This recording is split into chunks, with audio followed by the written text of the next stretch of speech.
लेकिन तुम एफर्टलेस हो नहीं सकते। समस्या ये है ना, ईश्वर तुम्हारा हेल्प क्यों नहीं, जैसे तुम कई बार बोलते हो कि चलाओ हम देखेंगे ईश्वर कैसे करता है, नहीं करेगा, कभी नहीं करेगा। क्योंकि याद करो दुशासन, द्रौपदी, चीरहरण, कृष्ण ने क्या कहा, भाई जब तक तुम प्रयास कर रही हो साड़ी को रोकने के लिए, बचाने के लिए, मैं जो है कोई मदद नहीं कर सकता आपकी।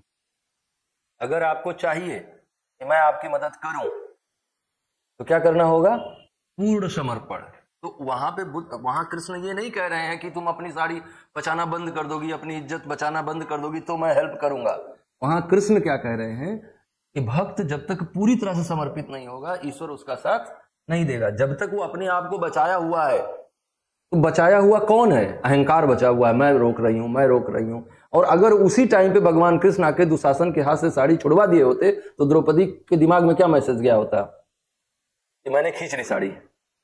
और वही कृष्ण समझा रहे हैं कि तुम कुछ कर नहीं रहे हो, सब हो रहा है और सब मेरे द्वारा ही किया जा रहा है, मैं ही करता हूं। तो अगर द्रौपदी को इस बात का एहसास करवाना था कि मैं ही करने वाला हूं, तो यही एक रास्ता था। इस साड़ी को तुम जब तक तुम बचा रही हो, मैं नहीं कर सकता कुछ। तो ये वास्तव में साड़ी और उसका खेल नहीं था, ये मैसेज था कि अगर भक्त ईश्वर के प्रति पूर्ण रूप से समर्पित नहीं होता है, अपने अहंकार का पूर्णतया त्याग नहीं करता है, तो वो कभी भी ईश्वर की कृपा पात्र नहीं बन पाएगा, ईश्वर की कृपा उस पर नहीं हो पाएगी। तो अजगर करे न चाकरी, पंछी करे न काम, दास मलुका कही गए, सबके दाता राम। तो आपको जो मिले वो आप खा लीजिए। अब अगर आप चूजर हैं तो आप अहंकारी हैं, और अहंकारी हैं तो जाइए काम करिए।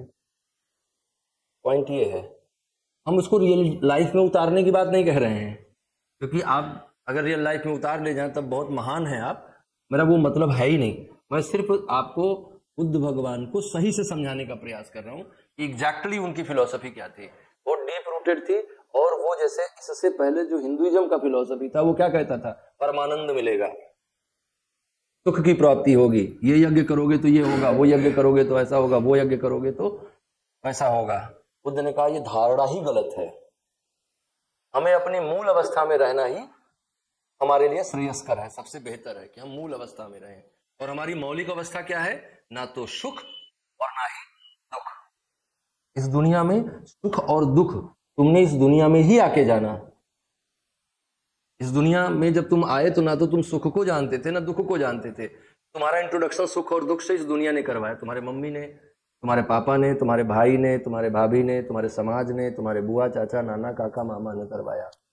इस बात पे रोना है, इस बात पे हंसना है, ये तो तुम जानते ही नहीं थे। तुम्हें बताया गया कि देखो पापा का प्रमोशन हुआ है, आज पार्टी है, ये देख करके आपके दिमाग ने समझा कि अच्छा ये सुख का बात है।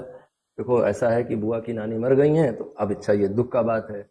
रोए आप तो दुख का बात है। धीरे धीरे करके आपके दिमाग ने एक मैकेनिकल एक्टिविटी डेवलप कर ली है कि कब हंसना है कब रोना है। ना तो आपकी हंसी अंदर से आ रही है, ना आपका रुदन अंदर से आ रहा है। अंदर तो आप न हंसने वाले हैं न रोने वाले हैं।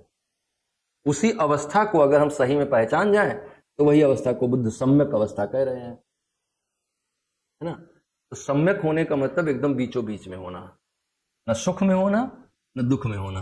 और सुख में होने की इच्छा अगर हुई आपको, तो आपको दुख बुलाने की जरूरत नहीं है, वो है ही उसके साथ जुड़ा हुआ। दुख के साथ दुख अपने आप से जुड़ा हुआ ही है, तो की इच्छा दुखों का कारण पक्का ही बनती है।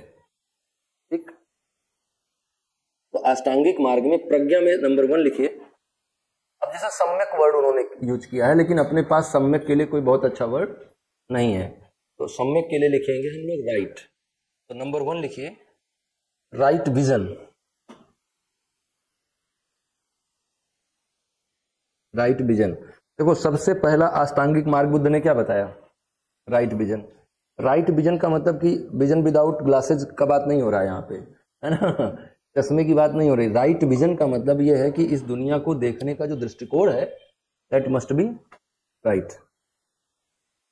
हम सारे लोग ज्यादातर अपने जीवन में दुखी इस कारण से होते हैं कि हम इस दुनिया के ऑब्जर्वेशन का हमारा अपना ही दृष्टिकोण है। क्या ये बात सही नहीं है? एक ही घटना को अलग अलग लोग अलग अलग तौर तरीके से देखते हैं। क्या ये बात सही नहीं है? उसी घटना से कोई खुश होता है, उसी घटना से कोई दुखी होता है ना।